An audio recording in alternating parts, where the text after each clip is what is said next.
তোমার কিছু হাদিস আল্লাহ রাসূল সাল্লাল্লাহু আলাইহি ওয়াসাল্লাম হাদিস শরীফের মধ্যে বলেন ওয়া ইন্নাহু সায়াকুনু ফি উম্মতি কাযাবুনা তারাকুনা কুল্লুহুম ইয়াজ'umu annahu nabiyyun wa ana khatamun nabiyyin la nabiyya ba'di আল্লাহ রাসূল সাল্লাল্লাহু আলাইহি ওয়াসাল্লাম বলেন আমার উম্মতের মধ্যে থেকে দুইজন মিথ্যাবাদী আত্মপ্রকাশ করবে ওয়া আন কুল্লুহুম ইয়াজ'umu annahu nabiyyun তারা প্রত্যেকেই দাবি করবে আমি নবী ওয়া আনা খাতামুন নাবিয়্যিন লা নাবিয়্যা বাদি আমি শেষ নবী আমার পরে আর কোনো নবী আসবে না হাদিসের মধ্যে আল্লাহ রাদিয়াল্লাহু তাআলা থেকে বলেছে তিনি বলেন রাসূল সাল্লাল্লাহু আলাইহি ওয়াসাল্লাম বলেন আলা তারা আন তাকুনু মিন্নি বিমানসিলাতি হারুন বিন মূসা ইল্লা আন্নাহু লাইসা নাবিয়্যুন মূসার পক্ষ থেকে হারুন যে দায়িত্বমর্যাদার সম্পর্কে স্থান ছিলেন আমার পক্ষ থেকে তুমি হলে সেই স্থান তবে পার্থক্য যে আমার পরে আর কোনো নবী আসবে না মূসা আলাইহিস সালাম না থাকলে তার ভাই হারুন আলাইহিস সালাম দায়িত্ব পালন করতেন নবুয়তের দায়িত্ব পালন করতেন কিন্তু আল্লাহ রাসূল সাল্লাল্লাহু আলাইহি ওয়াসাল্লাম বলেন আমি শেষ নবী নবুয়ত পালন করার আমি শেষ আমার পরে আর কোনো নবী আসবে না যে নবুয়তের দাবি করবে যে নবী দাবি করবে যে রাসূল দাবি করবে সে হলো কাফের সে কি কাফের অন্য হাদিসের মধ্যে আল্লাহ রাসূল সাল্লাল্লাহু আলাইহি ওয়াসাল্লাম বলেন ইন্না মাসালি ওয়া মাসালুল আনবিয়া মিন ক্বাবলি আমার দৃষ্টান্ত আমার পূর্ববর্তী যত নবী আছে তাদের দৃষ্টান্ত এমন কামাতুল রাজুল কানা বাইতান ফাহসানাহু ওয়া জামালু কোন ব্যক্তি সুন্দর একটি কি বানালো ঘর বানাইলো ইল্লা ওয়াজালা মিন জামিয়াতিন কিন্তু ঘরে তারপরে একটা ইট খালি রাখলো ফাঁকা ইট খালি রাখলো ইট রাখলো না الناس يقولون به মানুষ তার পাশে ঘোরাফেরা করে তাওয়াফ করে ওয়ায়াদুল লাহু এবং তারা তার বিনাশ্চর্য করে ওয়ায়াকুলুন হাওলা মুজাত হাদিহি লাগেনা তারা সবাই বলতে থাকে এই স্থানটাকে কেন খালি রাখছো এই স্থানটা কেন খালি এখানে নাই কেন ওয়ালা আল্লাহ রাসূল সাল্লাল্লাহু আলাইহি ওয়াসাল্লাম ফাআলা আল্লাযিনা ওয়া আনা খাতামুন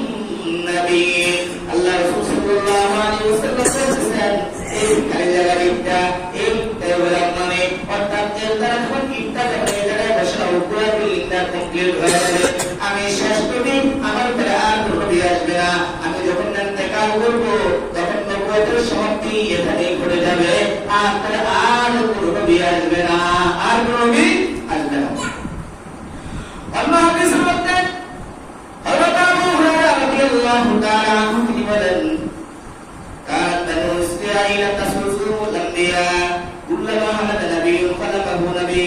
وإنه لا نبي بعد وسيكون خلفاء فيكبرون الله رسول صلى الله عليه وسلم বলেন বনি ইসরাইল যারা ছিল তারা তাদের নবীদেরকে শাসাইতো তারা তাদের নবীদেরকে কি করত শাসন করত কুল্লামা হালাকা নাবিয়্যুন খালফাহু নাবিয়্যুন যখন একজন নবী মৃত্যুবরণ করত তার ইসলাম শিক্ষা আরম্ভ করে দিত আর ইসলাম শিক্ষা আরবিন করে দিত ওয়াইন্নাহু লা নাবিয়্যা বা'দি আল্লাহ রাসূল বলেন আমি শেষ নবী আমার পরে আর কোনো নবী আসবে না ওয়াসায়াকুনু খুলাফা'ু ফায়াকফুরুন আল্লাহ রাসূল সাল্লাল্লাহু আলাইহি ওয়াসাল্লাম আমার পরে আর অনেক খলিফা আসবে আমার পরে আর অনেক কি আসবে খলিফা আসবে যেমন আবু বকর উসমান ওমর এবং অন্যান্য সাহাবীরা ছিল তারা এভাবে কি তারা আসবে অন্য হাদিসের মধ্যে আল্লাহ রাসূল সাল্লাল্লাহু আলাইহি ওয়াসাল্লাম আনাস রাদিয়াল্লাহু আনহু قال ان رساله النبوه قد انقضت فلا رسول بعدي ولا نبي আনাস রাদিয়াল্লাহু তাআলা আনহু থেকে তিনি বলেন রাসূল সাল্লাল্লাহু আলাইহি ওয়াসাল্লাম বলেন লাম ইয়াবকা মিনান নবুওয়াতি ইল্লা মুবাশশিরাত আমার কোরআন নবুওত অবশিষ্ট থাকতে না শুধু সুসংবাদ দাতা ছাড়া শুধু সুসংবাদ দাতা ছাড়া فقالوا صحابه رضي الله تعالى عليهم اجمعين المبشرات সুসংবাদ কি সুসংবাদ দাতা قال رسول الله صلى الله عليه وسلم الرؤيا الصالحه আল্লাহ রাসূল সাল্লাল্লাহু আলাইহি ওয়াসাল্লাম সুসংবাদ ও সত্য স্বপ্ন সত্য সত্য আল্লাহ রাসূল সাল্লাল্লাহু আলাইহি ওয়াসাল্লামকে যে স্বপ্ন যদি দেখবে সে আল্লাহ রাসূলকে স্বপ্ন দেখবে অন্য কাউকে স্বপ্ন দেখবে না অন্য কাউকে স্বপ্ন দেখবে না কারণ শয়তান রাসূল সাল্লাল্লাহু আলাইহি ওয়াসাল্লামের আকৃতি কি করতে পারে না গ্রহণ করতে পারে না ধারণ করতে পারে না মুহতারাম হাজরিন কাদিয়ানীরা যারা বাংলাদেশের মধ্যে যারা বসবাস করে, তারা বসবাস করবে, কোনো সমস্যা নেই। হিন্দুরা বসবাস করে, ইহুদি বসবাস করে, খ্রিস্টান বসবাস করে, মুসলমান বসবাস করে, প্রত্যেকে বসবাস করে তাদের অধিকার নিয়ে, প্রত্যেকে তাদের শান্তিপূর্ণ তারা বসবাস করে।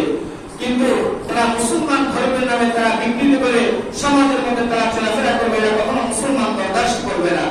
কারণ তারা মুসলমান ধর্মকে তাদের কুফরি আকীদা, তাদের কুফরি বিশ্বাস দিয়ে, তাদের কুফরি বিভিন্ন ধরনের মতবাদ দিয়ে তারা মুসলমানের ঈমানকে হরণ করতেছে। তারা মুসলমানের ঈমান আকীদা নিয়ে তারা বিভিন্ন বিভ্রান্তি ছড়াইতেছে, সমাজের মধ্যে ফিতনা ছড়াইতেছে। তারা বলতেছে নবী আসবে, কোরআনের অপব্যাখ্যা করে, হাদিসের অপব্যাখ্যা করে তারা সমাজের মধ্যে বিভ্রান্ত ছড়াইতেছে। এরা মুসলমানরা কখনো মানবে না, এরা মুসলমানরা কখনো মানতে নারাজ, এরা কোনোদিন মানবে না। যারা ইসলাম এবং ধর্ম নিয়ে তারা বিভিন্ন ধরনের ইখতিলাফ করবে, ইসলাম এবং মুসলমানদেরকে নিয়ে বিভিন্ন ধরনের বিদ্রোহ করবে, ইসলাম এবং মুসলমানদের নিয়ে বিভিন্ন ধরনের ষড়যন্ত্র করবে, বাংলাদেশ সরকারের কাছে একটাই আবেদন, তিনি যেন আমাদের কি করেন, তাদেরকে কাফির হিসাবে ঘোষণা করেন।